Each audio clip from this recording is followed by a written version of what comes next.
Blogger Moumita চ্যানেলের আরও একটি নতুন ব্লগে তোমাদের সকলকে স্বাগত। তো আজ কিন্তু আমি সকাল সকাল চলে এসেছি জিরাটে। আর কেন এসেছি সেটা একটু পরে তোমাদেরকেও বলবো। অবশ্যই তো কোনো একটা পুজোর প্রিপারেশন দেখানোর জন্য এসেছি। আর এখানে কিন্তু দুর্ধর্ষ একটি থিমের এবার পুজো হচ্ছে। প্রত্যেক বছরই খুব বড় বড় পুজো এনারা করে থাকেন। আর এবছর হচ্ছে ৭৪তম বর্ষ এনাদের। এবছরও কিন্তু দুর্ধর্ষ থিমের একটি প্যান্ডেল হচ্ছে। তো চলো ফার্স্টেই তোমাদের যে থিমটা সেটা ব্যানারের মাধ্যমে তোমাদের একটু দেখিয়ে দিই। তারপরে তো অবশ্যই প্যান্ডেলের প্রিপারেশন এনারা শুরু করেছেন, সেটাও তোমাদের সঙ্গে শেয়ার করবো। আই হোপ কি তোমাদের ভালো লাগবে। তো চলো সাথে থাকো আর দেখতে থাকো। অলরেডি চলে এসেছি ওনাদের যে এবছরের ব্যানার, মানে যেই থিমটা এনারা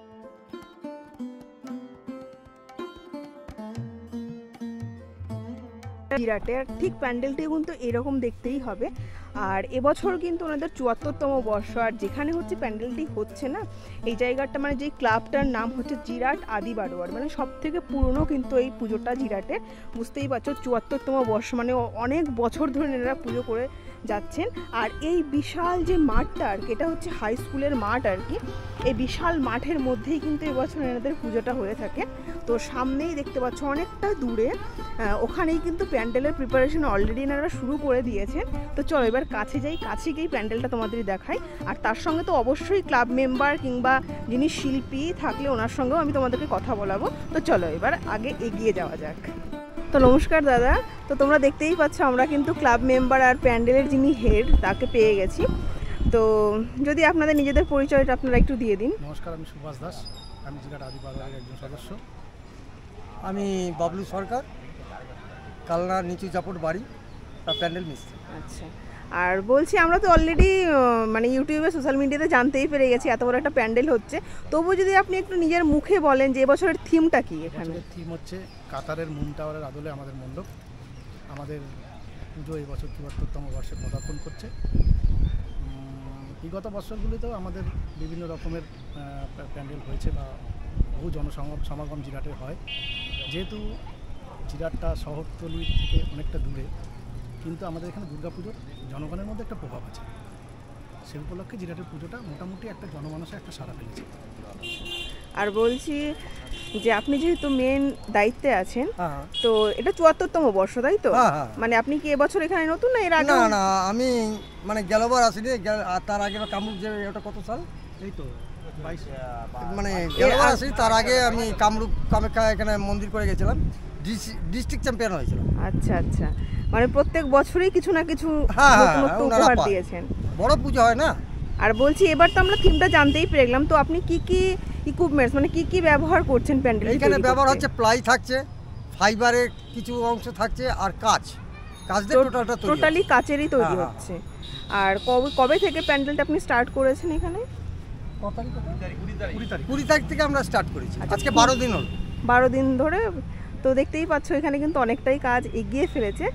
তো মোটামুটি আমি যদি জিজ্ঞেস করি যে বাজেটের ব্যাপারে, যে কেমন বাজেট আপনারা মানে রাখছেন প্যান্ডেল তৈরি করতে? আমাদের মোটামুটি 32 লাখ টাকা বাজেট আছে।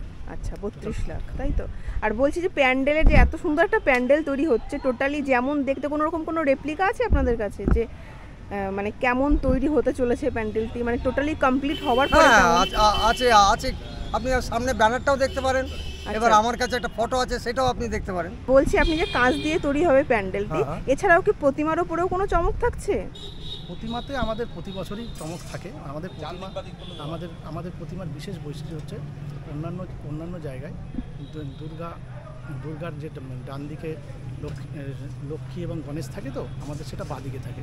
এটা এখানকার বৈশিষ্ট্য, প্রথম থেকেই হয়ে আসছে। বিগত ৭৪ বছর ধরে পূর্ববঙ্গের ছিন্নমূল হয়ে আসা মানুষগুলো এখানে যখন আসে তখন থেকে তো পুজোর সৃষ্টি, সেই হিসেবে এই পুজোটা হয়ে আসছে।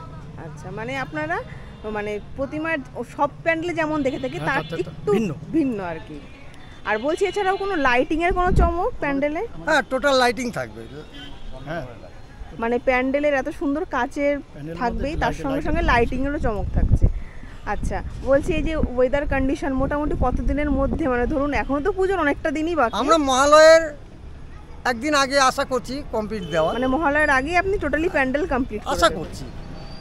আর বলছি লাস্ট কোশ্চেন আমার, যারা আসবেন দর্শনার্থীরা দেখতে, তাদের জন্য লোকেশনটা যদি খুব সুন্দর করে একটু এক্সপ্লেন করে দিন। লোকেশনটা হচ্ছে হাওড়া থেকে যে কাটোয়া লোকাল অথবা ব্যান্ডেল থেকে কাটোয়া লোকাল জিরা স্টেশনে নেমে জিরা স্টেশন থেকে হাঁটা পথে হয়তো 5 মিনিট সময় লাগে। আচ্ছা, স্টেশনের একদমই কাছে, একদমই তাই কাছে। তো?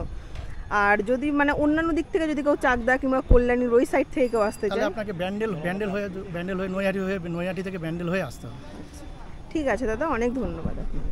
তো দাদা আমি তো দেখতেই পাচ্ছি প্যান্ডেলের কাজ অলরেডি শুরু হয়ে গেছে, আর অলরেডি আমরা সবাই জানি এখন যে মুন টাওয়ার তৈরি হচ্ছে জিরাটে এবছর।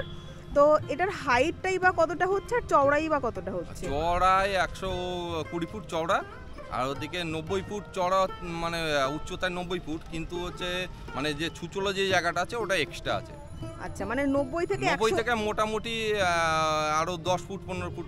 আচ্ছা extra মানে আছে। 110 উঠে হ্যাঁ, যেতে পারে, 110 তাই তো? পার হয়ে যাবে। তো তোমরা বুঝতেই পারছো কতটা বেশি হাইটের হবে।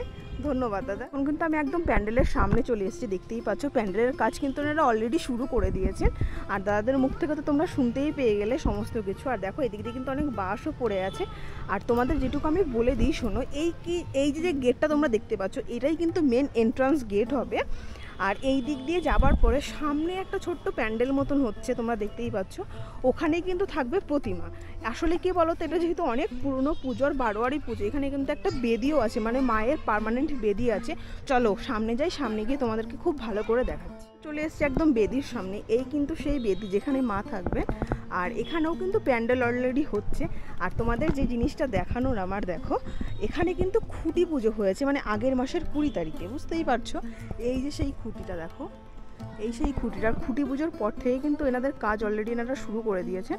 আর এই যে প্যান্ডেলটা তোমরা দেখতে পাচ্ছ, প্যান্ডেলের ইনস্ট্যান্টটা হবে মানে যখন মানে সব দর্শনার্থীরা ঢুকবেন ওই দিক দিয়ে ঢুকে এন্ট্রান্স হবে এই সাইডটা দিয়ে, এখানেই মা থাকবেন, মাকে দেখাবে। আর এক্সিটটা হবে এই সাইড দিয়ে, এই সাইড দিয়ে সব দর্শনার্থীরা দর্শন করে বেরিয়ে এই পাশ দিয়ে বেরিয়ে যাবেন। আর যে সামনে তোমরা দেখতেই পাচ্ছ অলরেডি প্যান্ডেল শুরু হয়ে গেছে। বেরোনোর পরে কিন্তু এই যে পাশ দিয়ে মানে বাঁ হাতের এই সাইডটা দিয়ে থাকবে হচ্ছে এক্সিট গেট। আর এই সামনের এত বড় মাঠে কিন্তু প্রচুর বড় মেলা বসে। আর সেখানেই কিন্তু মানে তারপরে প্রতিমা দর্শনের পরে কিন্তু তোমরা এদিক দিয়ে বেরিয়ে মেলা দর্শন করে তারপরে বেরিয়ে যেতে পারো। তো তোমরা তো বুঝতেই পারলে এখানেই কিন্তু আছে মায়ের বেদি, এখানেই কিন্তু মা থাকবেন। আর এনারা যেটা বললেন তোমরা তো শুনতেই পেলে যে মায়ের ওপরেও কিন্তু চমক থাকে। আর সব থেকে বড় ব্যাপার যেটা আমরা যেগুলো দেখে আসি যে মায়ের সন্তানরা মায়ের যেই দিকে থাকে, এখানে কিন্তু টোটালি ভিন্ন। মানে 74 বছর ধরে যেই পুজো হচ্ছে টোটালি কিন্তু উল্টো দিকে, মানে অপোজিট সাইডে কিন্তু সন্তানরা থাকে।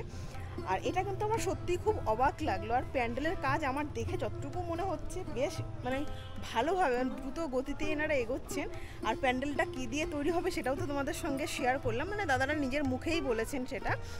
আর এরপরে তো আরও প্রিপারেশন যখন আরও এগোবে তখন কিন্তু অবশ্যই তোমাদের সঙ্গে নতুন নতুন আপডেট নিয়ে আমি চলে আসবো। আপাতত এইটুকুই আপডেট দেওয়ার ছিল। তো ভিডিওটা কেমন লাগলো অবশ্যই কিন্তু তোমরা কমেন্ট লিখে জানিও। যদি কিছু ভালো লাগলে লাইক করো, চ্যানেলে যদি নতুন হয়ে থাকো চ্যানেলটাকে সাবস্ক্রাইব করে এরকম নতুন নতুন আরও অনেক ভিডিও পেতে। তো চলো আজকের মতন বাস এইটুকুই। সবাই ভালো থেকো, সুস্থ থেকো, টাটা।